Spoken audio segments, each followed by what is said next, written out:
네, 오늘의 정치권 소식 김영준 명지대 교수, 배종호 세한대 교수와 이야기 나눠보겠습니다. 어서 오십시오. 네, 안녕하세요. 예.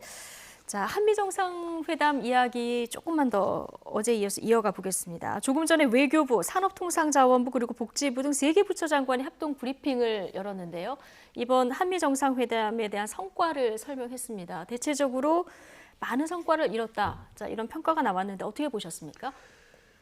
10개월 정도 남은 문재인 정부가 그 한미 정상회담을 통해서 얻은 성과는 오늘 크게 3가지라고 봐요. 예. 첫 번째는 결국 한미 동맹의 복원이라고 좀 봅니다. 네. 그동안 굉장히 소원한 관계에 있었었는데 중국적으로 치우쳤다라는 평가가 많았는데 이것이 이제 미국 측으로 좀 더 한편 가까워지지 않았는가라는 그런 부분 속에서 동맹 복원, 특히 안보 동맹, 경제 동맹, 백신 동맹이라고 할 정도로 동맹의 키워드였다고 보고요. 두 번째는 역시 글로벌 백신에 네. 대한 부분 속에서 대한민국이 이제 허브가 될 수 있다는 것을 전 세계에 보여줬다는 것을 큰 성과라고 좀 보고요. 이거는 뭐 이제 현 정부가 원하는 건데 결국 한반도 프로세스에 대한 동력을 다시 한번 확보할 수 있었던 계기가 되지 않았느냐라는 거를 자체적으로 평가를 하고 있는 것 같아요. 그 부분은 이제 조금 이제 미국과 결을 좀 다른데 여하튼 그 3가지가 이번 그 한미 정상회담 속에서 준 커다란 성과라고 보는데 꼭 하나 지적하고 싶은 거는 이렇게 큰 성과를 가져온 이면에는 정부의 외교 노력도 있었지만 대한민국 글로벌 기업들의 위상과 성과가 같이, 그러니까 정부와 기업이 함께 하면서 만들어진 큰 성과라고 저는 봅니다. 예. 첫 번째로 꼽아주신 것이 한미동맹의 복원, 네. 이 부분을 꼽아주셨는데 오늘 정부의 성과 보고에서도 이 부분이 굉장히 강조가 됐어요. 네, 한미 동맹은 이제 단순히 이 안보 동맹을 복원하는 것을 넘어서요, 경제 동맹으로 그리고 더 나아가서 이제 글로벌 동맹으로까지 확대됐다는 게 큰 의미가 있고요. 네. 지금 이제 남북 문제와 관련해서는 바이든 행정부의 새 대북 정책이 앞으로 북미 간에 새로운 단초를 열 수 있을 것인가 굉장히 중요하고요. 특히 이제 무엇보다도 우리 문재인 정부의 남북 관계에서 독자성을 존중해 준다는 그런 결과가 나왔지 않습니까? 싱가포르 선언 그리고 남북 판문점 선언을 존중하겠다라고 했기 때문에 문재인 정부가 뭔가 남북 관계에서 새로운 돌파구를 만들어낸다면 북미 관계 개선으로까지 이어질 가능성이 매우 높고요. 특히 이제 백신과 관련해서는 야권에서 굉장히 폄하를 하고 있는데 이 부분에 대해서는 액면 그대로 인정을 해줘야 될 것 같아요. 네. 일단 군 장병 55만 명에 대해서 백신 지원하는 그거는 이제 단순히 백신 지원 플러스 한미 간의 확실한 안보 동맹을 더 강화한 그런 측면이 있고요. 아시겠지만 이제 글로벌 포괄적 백신 파트너십을 우리가 형성을 했기 때문에 당장 삼성 바이오로직스하고 모더나가 3, 4분기부터 수억 회분을 한국에서 이제 위탁 생산할 수 있는 그런 시스템이 갖춰졌다는 것이 큰 의미가 있고요. 그리고 이제 무엇보다도 뭐 여러 가지 얘기가 또 있지만은 제가 볼 때는 우리 미사일 주권을 41년 만에 다시 찾았다라는 것도 굉장히 중요하고요. 그리고 원전 시장에 있어서 한국과 미국이 공동으로 파트너십으로 진출하기로 한 것도 큰 의미가 있는데 역시 이제 이런 부분에 있어서는 우리나라 4대 기업들이 44조 원을 투자하기로 한 그런 부분이 굉장히 중요한 부분인데 앞으로 이것도 단순히 퍼주기가 아니고 미국 시장에 상당 부분 진출하고 더 나아가서 이제 글로벌 시장에 진출할 수 있는 그런 계기가 되고요. 그리고 이제 전체 그 미국에 우리 공장을 세우면은 거기에 장비는 90%가 국산이라고 그래요. 이제 원자료 같은 경우도 한 제재 같은 경우는 50%. 그래서 윈윈 시스템으로 되기 때문에 우리 이 기업들에게도 큰 이익이 되지 않을까 이렇게 생각이 됩니다. 네. 자, 두 분의 평가 듣고 왔는데요. 한미 정상회담을 바라보는 여야의 시각은 어떨까요? 좀 엇갈린 평가가 나오고 있는데요. 정치권에서 나온 목소리 듣고 오시겠습니다. 5월 21일 5.21 한미 정상회담은 역사의 길이 남을 것입니다. 국격이 뿜뿜 느껴지는 한미 정상회담이었습니다. 3박 5일의 짧은 일정이었음에도 불구하고 문재인 대통령의 이번 방미 성과는 이보다 더 좋을 수 없는 상상 이상의 엄청난 성과였습니다. 문재인 대통령은 한미 백신 스와프를 기대한 민심에도 부응하지 못했습니다. 그런데 정부 여당은 백신 부족 현상을 해결하기도 부족한 시간에 백신 접종 인센티브 도입을 거론하면서 국민을 당황시키고 있습니다. 쉬운 길을 정부의 무능으로 어렵게 돌아가고 있는데 황당한 소리만 해대는 정부 여당의 대처에 국민의 분노만 커질 뿐입니다. 지금은 국민의 안전을 위해서 양질의 코로나 백신을 확보하는 것이 급선무입니다. 내실로만 따지면 외환앱인 4대 기업의 피 같은 돈 44조 원 투자를 소리만 요란한 빈수레와 맞바꾼 기대 이하의 성적표였습니다. 무엇보다도 우리의 요구였던 백신 스와프가 성사되지 못하고 미국의 군사적 차원의 필요였던 국군 장병 55만 명분의 백신을 얻는 데 그친 것은 매우 아쉬운 대목입니다. 우리 기업이 국내 시장에 의존하기에는 시장이 너무 작지 않습니까? 세계 시장을 지향해야 되는데 그럴 때 최고 기술이 있는 곳, 그다음에 큰 시장이 있는 곳을 선점을 해야 된다는 전략입니다. 혹시 사드 때처럼 무슨 경제 보복이라든지 이런 것으로 이어질 가능성은 없겠습니까? 그렇지 않다고 봅니다. 중국은 지리적으로도 인접해 있고 무역, 그다음에 해외 투자 면에서 매우 중요한 경제 협력 대상국입니다. 그래서 한국은 중국과 상호 호혜적인 관계를 강화하기 위해서 노력하고 있다는 점을 다시 확인해서 말씀드립니다. 네, 국격이 뿜뿜, 상상 이상의 성과다. 여당에서 이런 평가가 나왔고 야당의 평가는 반면에 좀 박한 걸 듣고 오셨는데 특히 44조 원 기업 투자 관련해서 지금 안철수 대표가 이게 빈수레와 맞바꾼 이런 기대 이하의 성적표다 이렇게 강도 높은 비판을 내놨는데 여기에 대해서 오늘 이호승 청와대 정책실장이 이거는 퍼주기가 아니라 시장을 선점한 개념으로 봐야 된다 이렇게 얘기를 했거든요. 교수님 어떻게 봐야 될까요? 이번 한미 정상회담이 우리가 지난 시절에 저는 김대중 대통령과 클린턴 대통령의 정상회담과 거의 비슷하다고 봐요. 예. 그 당시에는 굉장히 나름대로 같은 진보 정권이었었고요. 그것을 계기로 해서 뭐 많은 국민들이 정상회담만 하면은 굉장히 좋아하고 또 성과를 기대했었던 거. 예. 근데 제가 두 가지 좀 얘기를 하고 싶은 게 정부에 대해서. 그럼 왜 트럼프 정부 때는 못했냐라는 거예요.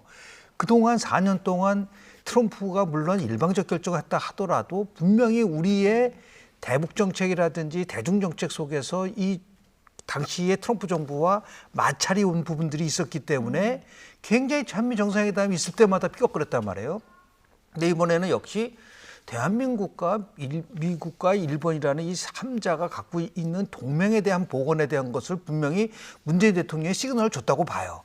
그러니까 지금 중국에 대해서 쿼드라든지 대만 해협이라든지 또 북한의 인권에 대해서 얘기를 하니까 자연스럽게 공감대가 이루어졌고 그 공감대 속에서 이 좋은 한미 정상의 성과가 났다고 보고요. 44조 원 투자와 관련돼서는 저는 청와대의 말이 맞다고 봐요. 네. 이게 일방적인 것은 아니죠. 우리가 투자라면 할수록 거기에 대해서 여러 가지를 얻어낼 수 있는 부분들이 네. 분명히 있고 이번도 마찬가지입니다. 예.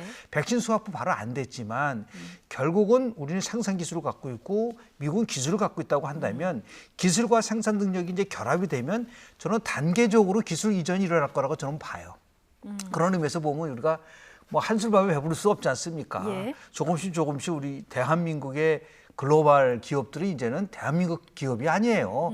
전 세계에 투자를 하는 그러한 기업으로 성장을 했기 때문에 이것을 뭐 특정 국가에다가 지나치게만 투자했다고 보기는 어려운 면도 있다는 말씀을 좀 드리고 싶습니다. 예.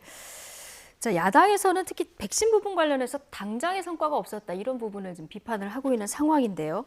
민주당은 전체적으로 그 이면까지 들여다보면 이제 수급은 어느 정도 안정이 됐고 이제 접종률을 높이는 방안을 모색해야 된다 이런 입장 아니겠습니까? 그래서 백신 인센티브제에 대한 이제 논의가 시작이 됐는데 야당에서는 지금 백신도 부족한데 국민을 더 당황시키는 정책이다 이런 비판이 나왔어요. 어떻게 보십니까? 지금 이제 백신 수급 그리고 백신 접종과 관련해서 제1야당의 태도는 상당히 좀 실망스럽다고 봅니다. 계속해서 이제 백신 수급의 문제점을 지적을 하면서 백신에 대한 사회적인 불안감이 상당히 높아진 것이 사실 아니겠습니까? 또 지금 상황에서는 그러다 보니까 이제 백신 접종률이 굉장히 저조하기 때문에 이렇게 되면은 결국 이제 집단 면역 목표 달성 시기가 늦어지게 되면 결국 이제 코로나 방역이 전체적으로 흔들리면서 그 피해는 고스란히 사회적 경제적 약자들, 소상공인, 자영업자들이 입을 수밖에 없는 그런 상황이거든요. 그래서 지금 이제 우리 정부는 11월 달까지 집단 면역 목표를 달성하겠다. 그리고 더 빨리 달성하겠다. 그리고 예. 6월 말까지는 1,300만 명까지 접종을 달성하겠다라고 하고 있는데 지금까지 현재 보면은 이제 접종 인원이요 379만 명, 전체 인구의 7%밖에 안 되거든요. 그리고 이제 백신 예약 접종률을 사전 예약률을 보니까 60에서 74세까지 56%밖에 안 되는 거예요. 따라서 백신 사전 예약률을 높여서 백신 접종률을 높여야만이 집단 면역 시기를 당초보다 더 앞당기든지 당초 목표대로 할 수밖에 없는 그런 상황이거든요. 그렇다면 이제 여러 가지 인센티브 제도를 줄 수밖에 없는 상황이죠. 그러면 이런 상황에서 제1야당의 역할이 무조건 이제 반대만 또 비판만 하는 것이 아니고 어떻게 국난의 위기를 여야가 초당적으로 힘을 합쳐서 극복하고 국민을 돌보는 것이 아닌가 이렇게 생각이 되면은 이 부분과 관련해서는 여야가 함께 머리를 맞대서 인센티브 제도, 좀 더 현실적인 인센티브 제도를 함께 여야가 발굴을 해서 접종률을 높이고 집단 면역 시기를 앞당기는 것이 바람직한 방향이 아닌가 이런 생각이 좀 듭니다.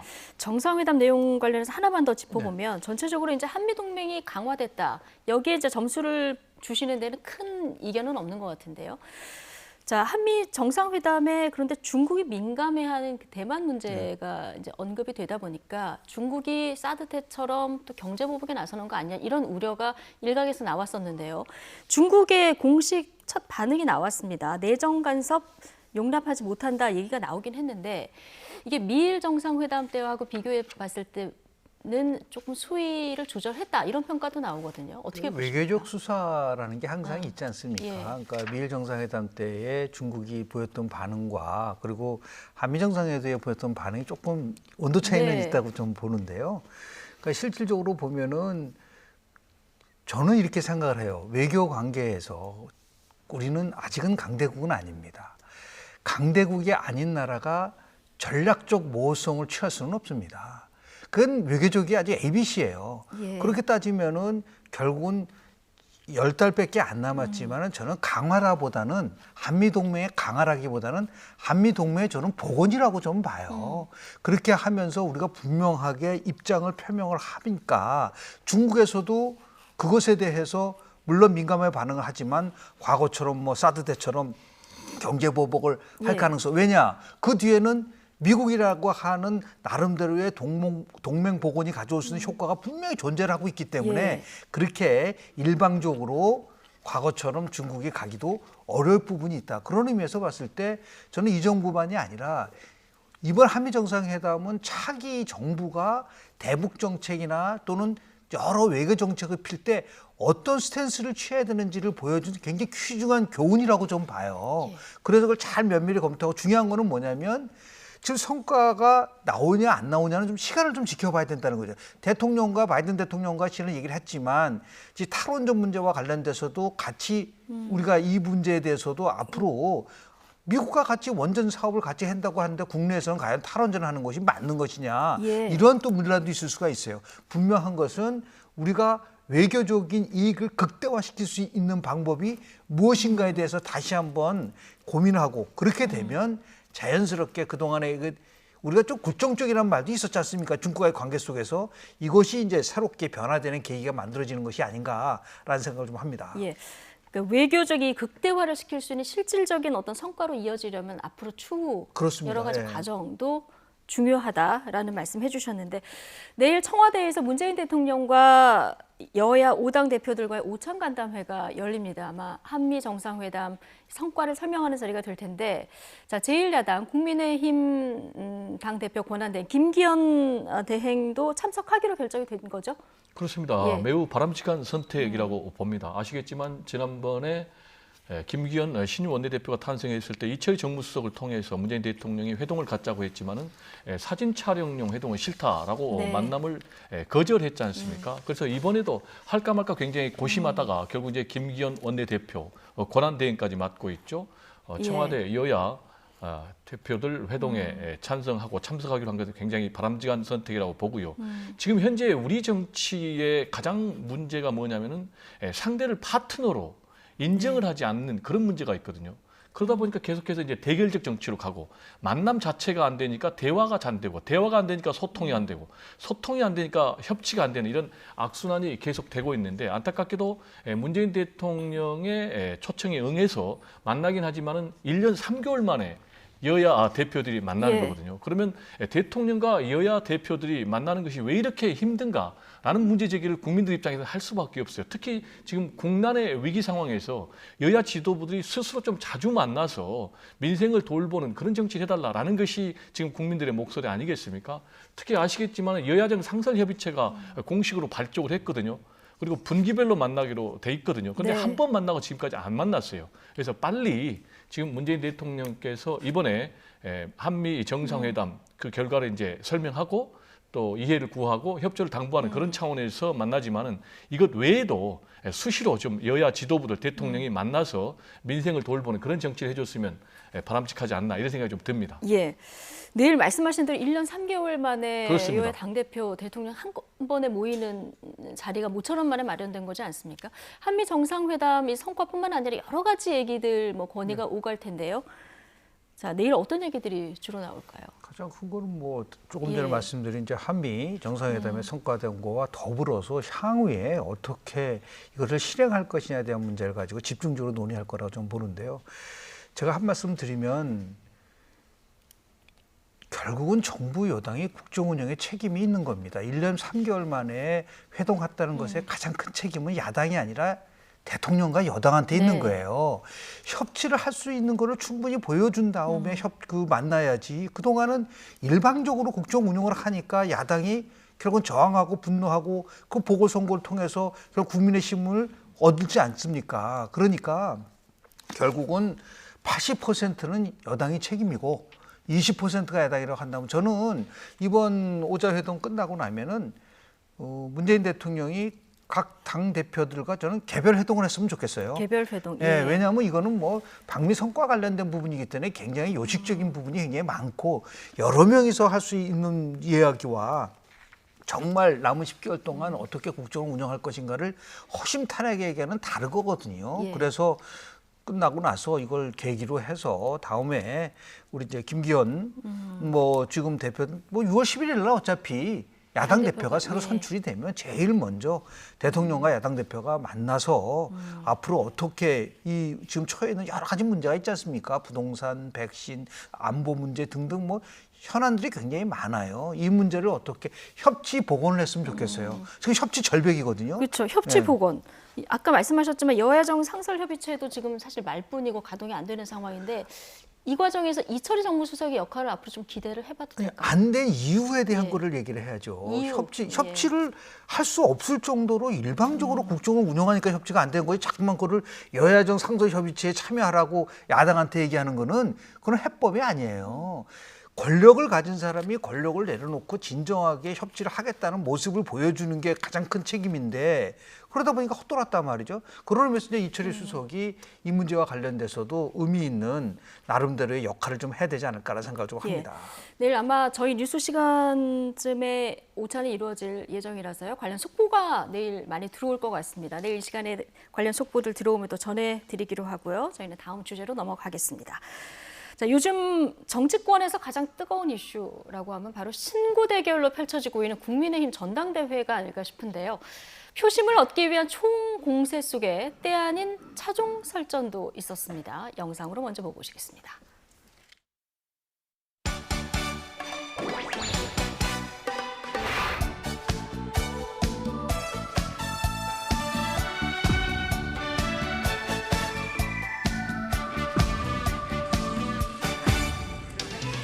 멋지고 예쁜 스포츠카를 끌고 갈 수 있는 자리가 아니라요.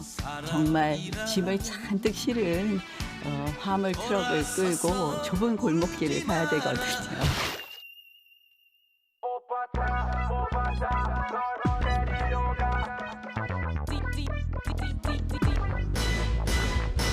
저는 과거의 영광은 좀 뒤로 하고 이제는 경쾌하게 그리고 또 깨끗하게 움직일 수 있는 전기차가 더 중요하지 않을까 생각합니다.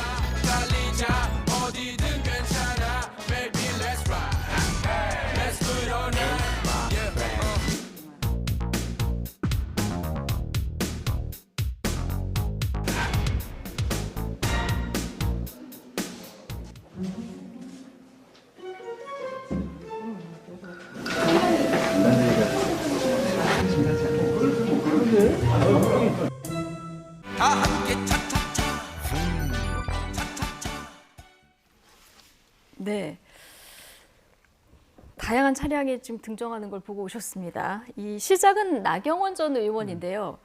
한 방송에서 당대표는 예쁜 스포츠카를 끌고 가는 게 아니라 짐을 잔뜩 실은 트럭을 좁은 골목길을 끌고 가야 되는 이런 역할이다. 이렇게 얘기를 한 게 꼬리에 꼬리를 물어서 전기차에서 지금 KTX까지 갔습니다. 어떻게 보십니까? 지금 이제 굉장히 재밌는 네. 그런 양상으로 경선이 진행되고 있지 않습니까? 네. 당초에는 뭐 등산 논쟁, 에베레스트 803 수락산 이걸 가지고 그렇죠. 이제 주호영 전 원내대표하고 이준석 전 최고위원이 굉장히 신경전을 벌였는데 그 다음에 이제 또 나무 가지고 또 신경전 벌였어요. 묘목론이냐 거목이냐. 예. 그리고 이번에는 말씀하신 대로 이제 차량 가지고 지금 굉장히 서로 내가 책임자다라고 주장을 하고 있는데 결국 이제 핵심은 신구 대결 아니겠습니까? 그리고 역시 이제 국민들 또는 이제 국민의힘 지지자들도 변화와 쇄신을 통해서 특히 이제 아시겠지만 과거에 최순실 박근혜 전 국정농단으로 인해서 보수 세력이 사실상 네. 괴멸하고 또 국민의힘 세력도 사실상 괴멸했기 때문에 이제 변화와 쇄신을 통해서 국민들의 마음을 다시 잡아서 정권을 탈환해야 되는 이제 그런 상황이기 때문에 굉장히 이 신구 대결로 갈 수밖에 없는 그런 상황인데요.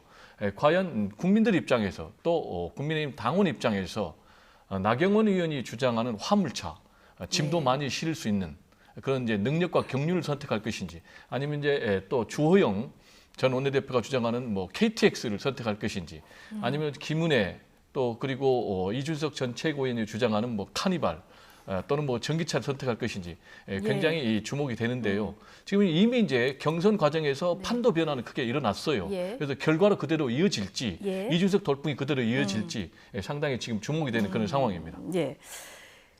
지금 신진 세력들이 대거 등장하면서 국민의힘 당대표 경선이 다른 걸 다 떠나서 일단 흥행몰이는 좀 성공하고 있는 것 같습니다. 어떻게 보십니까? 보통 우리 정치에서는 3A 영어로 법칙이라는 게 있어요. 네. 첫 번째 A라는 게 어텐션, 관심. 예. 두 번째는 매력 단계, 어트랙션. 그리고 마지막에는 어펙션이라 가지고 좋아하는 단계로 가는데 일단 관심의 창이 열려야지만이 모든 것이 순조롭게 나갈 수가 있어요. 그런 의미에서 봤을 때 국민의힘 전당대회는 많은 사람들로 하여금 뭐 전기차든 뭐 화물차든 하여튼 어텐션을 끌었다는 면에서는 나름대로 의미가 있고요. 두 가지 좀 지적을 하고 싶은데요. 자꾸만 이걸로 신구 대결 구도로 가는 거는 저는 이준석 지금 후보한테도 결코 유리한 이슈가 아니에요. 이준석 후보가 무슨 새로운 사람이에요? 그 사람 2012년에 박근혜 키즈로 등장한 사람 아닙니까?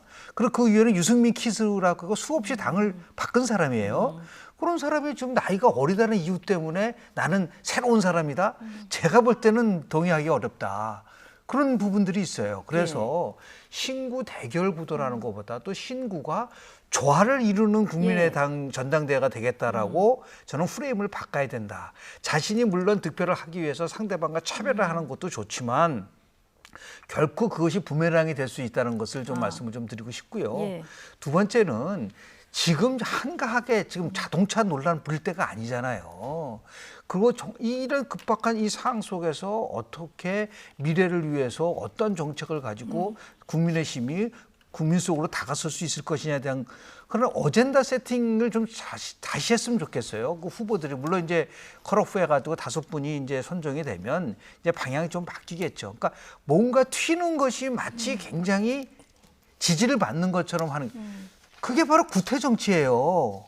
예. 뭔가 말을 통해서 새로움을 주려고 하지를 말고 콘텐츠를 통해서 내용을 통해서 정말 국민들에게 야, 저 정책이 펼쳐지면은 나에게도 참 그건 도움이 되겠구나라는 쪽으로 빨리 방향 설정을 바꾸지 않으면 예. 그 어텐션이 어트랙션, 매력으로 가지 못하고 오히려 더 국민의힘이 고전할 수도 있다는 것을 분명히 지금 예비 후보들이 깊이 좀 각성을 했으면 좋겠다라는 생각 좀 듣고 이게 이제 대결 구도로 가면 안 되고 조화입니다, 신구 조화로 조화. 가야 네. 된다는 말씀 해주셨는데 뭐 신진 세력들뿐만 아니라 근데 중진들 사이에서도 신경전을 유발하는 발언들이 튀는 발언들이 좀 나오는 상황이라 좀 이 상황을 지켜봐야 될 것 같고요. 지금 말씀하신 대로 이준석 전 최고위원 돌풍이 여론 흐름상은 심상치 않습니다. 그런데 실제 뚜껑을 열어봤을 때 당심과 민심의 차이가 있을지 없을지 이 부분도 관심인데 김기현 원내대표, 성일종 의원, 여기에 정세균 전 총리 의견까지 같이 듣고 오시죠. 근데 나이 차이가 죄송합니다. 25살. 제가 조사해 보니까 25살. 괜찮으시겠습니까? 제가 지금 이제 당 대표 뽑는 선거를 주재하고 있는 입장이기 때문에 어떤 특정인에 대한 호불호를 말씀드리기 그건 아니에요. 어려운데 호불호는 아니고요. 그런 문제는 예, 그런 아니라는 문제는 말씀을 아니고. 전제해서 말씀드리면 당 대표가 하는 역할은 자동차 같으면 저는 디자인이다 이렇게 생각을 해요. 어떻게 이쁘게 만들어내고 어떻게 색상을 만들어서 상품을 멋지게 만들어 드릴까. 네. 그래서 이게 고객들을 많이 모셔올까 이런 역할이라고 보고요. 당심하고 민심하고 큰 차이가 없을 겁니다. 그렇게 보세요? 예. 당심과 민심이 대개 조금씩은 차이가 몇 %는 날 수 있는데 큰 추세선에서는 비교적 정비례를 한다. 제 경험에서 보면 그렇습니다. 당원들의 숫자가 전국적으로 다 이렇게 넓기 때문에 골고루 퍼져 있고 그래서 그게 큰 괴리를 보이지는 않을 거라고 보여지죠. 경륜이 없이 이게 할 수 있겠는가. 꼭 물론 나이로만 가지고 따질 수는 없지만은 그런 측면에서 아마 고민이 많을 거라고 보고요. 옛날에 그 영국에 밀리밴드라고 하는 39세짜리 그 당대표가 나온 적이 있습니다. 그런데 아마 그 당이 정권을 잡는데 실패했을 거예요. 그리고 그 당대표가 큰 성과를 거두지 못했던 것으로 저는 기억이 돼서 아마 영국의 젊은 당대표가 나왔었는데 정권을 잡는데 실패했다. 정세균 전 총리가 이런 얘기 이준석 전 최고위원이 들으면 좀 섭섭할 얘기일 수도 있을 것 같은데요. 어쨌든 이준석 전 최고위원 정치에는 오래 있어서 익숙합니다. 김영준 교수님 지적해 주셨듯이. 그런데 영선의 중진, 그래서 이런 표현들이 나오는 상황인데 자, 85년생으로 우리 나이로 하니까 37살이더라고요. 그렇습니다. 민주당 송영길 대표하고 나이차를 보면 22살. 그리고 만약에 당대표가 된다고 하면은 호흡을 맞춰야 될 김기현 그 원내대표하고는 25살 차이더라고요. 김기현 원내대표 역할이 다르기 때문에 괜찮다. 조금 전에 얘기 듣고 오셨는데요. 어떻게 보십니까? 뭐 역시 이 부분은 나이가 중요한 것이 아니고 지금 우리 국민들의 정서 그리고 또 국민의힘 지지자들의 정서도 변화와 쇄신을 요구하는 것 같아요. 왜냐하면 이제 기성 정치권에 대해서 우리 국민들 입장에서도 상당히 좀 염증을 느끼고 변화와 또는 쇄신을 바라는 그런 목소리가 담겨 있는 게 현실 아니겠습니까? 네. 마찬가지로 지금 이준석 전 최고위원의 돌풍이 본인의 뭐 여러 가지 장점도 있겠습니다만은 기본적으로 과거의 구시대 이른바 뭐 꼰대 정당이라든지 수구 골통의 보수 정당으로는 안 된다. 변화해야만이 정권을 잡을 수 있다라는 이제 그런 쇄신과 변화의 목소리들이 반영이 돼서 이준석 전 최고위원 돌풍이 일어난 것이 아닌가라고 생각이 되고요. 이거는 지금 이제 국민의힘 지금 당권 도전 주자들 보면은 5명 안에 이준석 전 최고위원만 들어가 있는 것이 아니고 김웅, 김은혜 이 두 사람 총 3명이나 들어가 있지 않습니까? 과거와는 전혀 다른 거죠. 과거 같은 경우는 이제 조직 기반 그리고 또 계파 기반이 없으면은 엄두도 못 낼 일을 지금 하고 있는 상황이거든요. 여기에다가 지금 이준석 전 최고위원 같은 경우는 역시 이제 젊은 데다가 목소리도 상당히 과거에 국민의힘 주자들이 내놓을 수 없는 그런 파격적인 목소리를 내놓고 있어요. 구체적으로 얘기하면 뭐 여성 징병제라든지 또 페미니즘에 대해서도 과감하게 목소리를 낸다든지 이런 부분을 통해서 역시 이제 중도 그리고 또 20대, 30대 젊은 층까지 잡을 수 있다라는 이제 그런 부분이 반영이 된 것 같고요. 하나 더 얘기를 하면은 역시 이제 본인이 방송에서 쌓은 인지도도 상당히 영향을 지금 미치고 있는 것 같아요. 그렇죠. 이제 가장 중요한 것은 과연 이준석이 주장하는 정치 그리고 비전, 정책은 뭔가 이런 부분에 대해서 확실하게 국민들로부터 또 국민의힘 지지자들로부터 인정을 받아야만이 지금의 바람이 결과로까지 이어지지 않을까 이런 생각이 좀 듭니다. 예. 오늘 오전에 당대표 후보들의 정견 발표가 있었습니다. 주요 주자들 발언 다 나왔는데 혹시 눈에 띄는 어떤 발언들이 있습니까? 뭐 항상 패기와 열정에 대한 부분들, 특히 아마 대선 후보 경선 방식에 대해서 나름대로 각자의 의견을 얘기를 한 것 같아요. 그러니까 예를 들어서 많은 외부 인사들이 들어오게 하려고 한다면은 현재 당원 50%, 일반 국민 50%로 돼 있는 거를 일반 국민들의 지지를 좀 높게 하자라든지 아니면은 뭐 2대2 아주 집중적 토론을 하자든지 또 누구는 뭐 이거 100% 여론조사가 아니라 오픈 프라이머식으로 하자라는 식으로 얘기를 하고 있는 부분들이 좀 있는데요. 결국은 70%의 당원들 중에서도 특히 영남 당원들이 차지하는 비율이 굉장히 높습니다. 그리고 제가 분석을 해보니까 영남 당원들의 보통 투표율이 한 70% 정도 되고 비영남 당원들의 투표율이 한 50%밖에 안 돼요. 예. 그러니까 이 당원들이 투표율도 예. 그렇습니다. 그러니까 이 당원들이 특히 영남 당원들이 어떠한 전략적 선택을 하느냐에 따라서 결정될 거라고 보는데요. 정견 발표가 아니라 누가 결국은 당을 끝까지 지켰느냐. 지금 당원들 입장에서는 그렇게 평가를 할 거라고 좀 보고요.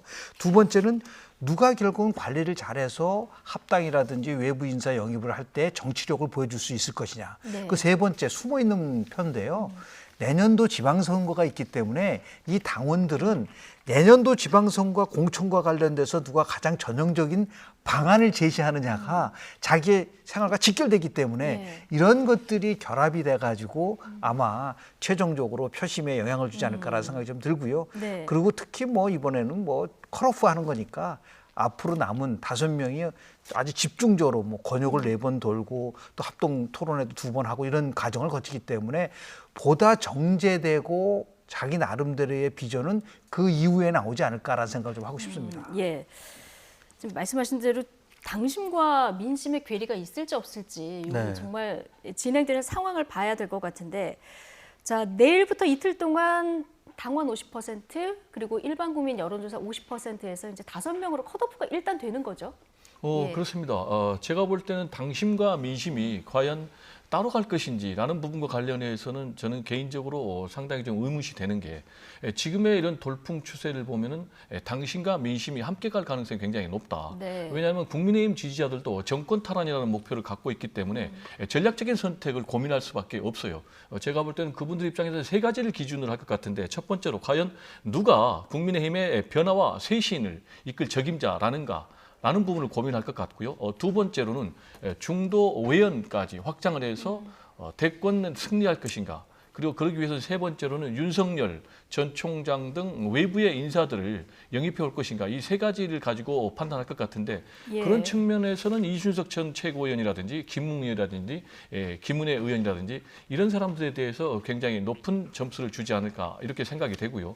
그리고 이제 본선 가서 보면은 지금 주호영 전 원내대표하고 나경원 전 의원 같은 경우는 끝까지 완주를 할 가능성이 매우 높지만은 초선이라든지 신진들은 단일화할 가능성이 굉장히 높거든요. 그러면 또 하나의 변수가 있기 때문에 이번 국민의힘 전당대회 결과는 과연 누가 이길지 지금 예단하기 어려운 그런 상황입니다. 예, 5명 컷오프하고 본선으로 가면은 민심 대 당심이 3대7 그렇죠? 네. 예. 당심이 민심에 가까울지 거리가 있을지 이건 좀 지켜봐야 될 것 같습니다. 지금 배종호 교수님 말씀으로는 당심도 전략적 선택을 할 것이다. 저는 그렇게 전망이 됩니다. 전망을 해주셨는데 결과는 좀 두고 보도록 하겠습니다. 자, 마지막 부동산 이슈 잠시 살펴보겠습니다. 관세평가 분류원 직원들이 세종시 유령청사로 특별공급 아파트를 분양받은 데 대한 국민적 공분이 지금 커지고 있는데요. 국민의힘과 정의당, 국민의당 야3당이 지금 세종시 특별공급 투기 의혹에 대해서 국정조사를 요구하고 나섰습니다. 관련한 발언 듣고 오시겠습니다.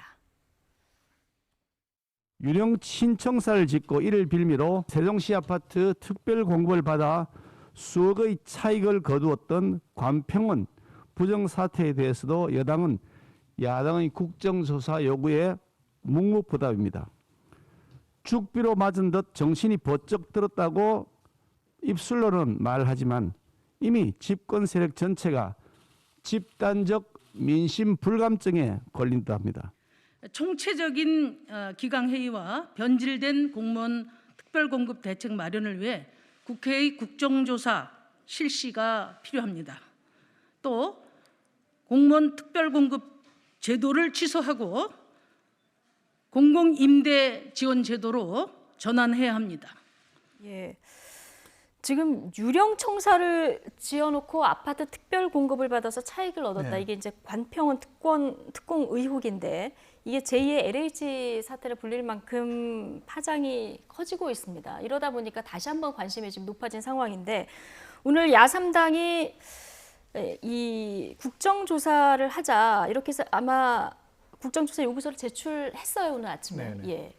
국정조사라는 게 이제 뭐 제출한다 하더라도 본회의를 통과를 해야 되기 그렇죠. 때문에 여당에서 동의하지 않으면은 뭐 결코 국정조사가 어려워지는 구조로 돼 있습니다. 그렇죠. 그런데 지금 아마도 제가 볼 때 이 문제가 그냥 덮어놓고 가기에는 워낙 예민하기 때문에 송영길 대표라든지 아니면 윤호중 원내대표가 이 부분에 대해서는 결단을 내려야 될 거라고 좀 봐요. 그렇게 해서 잘못된 부분을 정상 회복시켜야지만이 되지 이 문제를 가지고 또 질질 끌고 그리고 더 은폐를 한다는 모습을 보여준다고 한다면 굉장히 후폭풍이 있을 수 있기 때문에 예. 저는 내일 아마 대통령과 여야 대표가 회동을 하면서 이 문제가 거론될 가능성도 있어요. 특히 야당이 이 문제를 아주 돌발적으로 얘기할 가능성이 있기 때문에 그렇죠. 지금 야삼당이 지금 공동으로 대응을 하고 있기 있기 때문에. 근데 예. 하나 우리가 꼭 좀 지적을 하고 싶은 거는 미국 의회는요. 청문회로 시작해서 청문회로 끝납니다. 어떠한 민감한 현안이 나오면 즉각적으로 청문회를 열어요. 인베스티게이션 히어링, 조사 청문회를 열거든요. 이런 부분 속에서 이제는 국정조사를 시행하는 거를 너무 어렵게 만드는 이것도 빨리 바꿔서 조사를 해서 중요한 거는 뭐냐면 처벌의 목적이 아니에요. 처벌도 중요하지만 대안을 갖고 더 이상 이런 일이 일어나지 않도록 제도적 장치와 법을 만드는 게 국회의 역할이기 때문에 이게 국정조사를 두려워할 필요가 없다. 야당만이 아니라 여당도 적극적으로 이 문제에 사활을 건다는 기분으로 그렇게 해서 더 이상 제2, 제3의 이러한 특공이라는 이름도 좀 나오지 않을 정도로 좀 변화하는 그런 아주 단호한 의지를 좀 보일 필요가 있지 않을까 생각을 좀 합니다. 김영진 교수님 지적해 주셨듯이 일단 야당이 요구서를 내긴 했지만 국회 본회의 표결을 거쳐야 가능하기 때문에 사실 여당 협조 없이는 불가능한 일 아니겠습니까? 그렇습니다.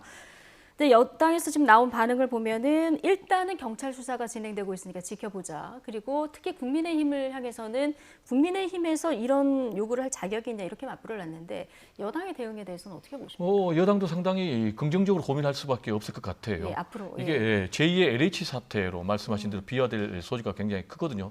내용을 보면 이제 굉장히 좋지 않은 게 특별 공급 분양 제도를 악용을 해서 지을 필요가 없는 그런 곳에 171억 원이나 혈세를 투입해서 건물을 지어가지고 지금 유령 건물이 돼 있지 않습니까? 여기에 지금 또 관평원 직원들이 49명이 사실상 어떻게 보면은 제도를 악용해서 받은 거죠. 그래가지고 수억 원이나 이익을 받는데 실제 거주자는 4명 중에 1명만 거주를 하고 있다고 그래요. 그리고 이제 이와 관련된 것이 뭐 이것뿐만이 아니고 뭐 해수청도 지금 연루가 되고 있고 굉장히 범위가 넓기 때문에 이대로 방치하다가는 결국 이제 부동산으로 인해서 민심의 심판을 받았던 민주당이 또다시 심판대에 오를 가능성이 있기 때문에 송영길 체제에서는 이 부동산 문제에 대해서 확실한 지금 새로운 대안을 내놓을 수밖에 없는 그런 상황 아니겠습니까? 따라서 제가 볼 때는 뭐 야권에 끌려가기보다는 오히려 주도적으로 이 문제에 대해서 국정조사를 실시하고 필요한 부분에 있어서 뭐 입법적으로 보완해야 된다면 보완을 하고 또 사실상 소급 적용해서 회수하기를 어렵겠지만은 제가 볼 때는 부당하게 이걸 받은 사람에 대해서는 뭔가 그 건물을 아파트를 회수할 수 있다라든지 또 공무원윤리법에 의해서 징계 또는 처벌할 수도 있기 때문에 이런 부분에 대해서는 오히려 여당에서 주도적으로 문제 해결에 앞장설 필요가 있지 않나 이런 생각이 좀 듭니다. 예.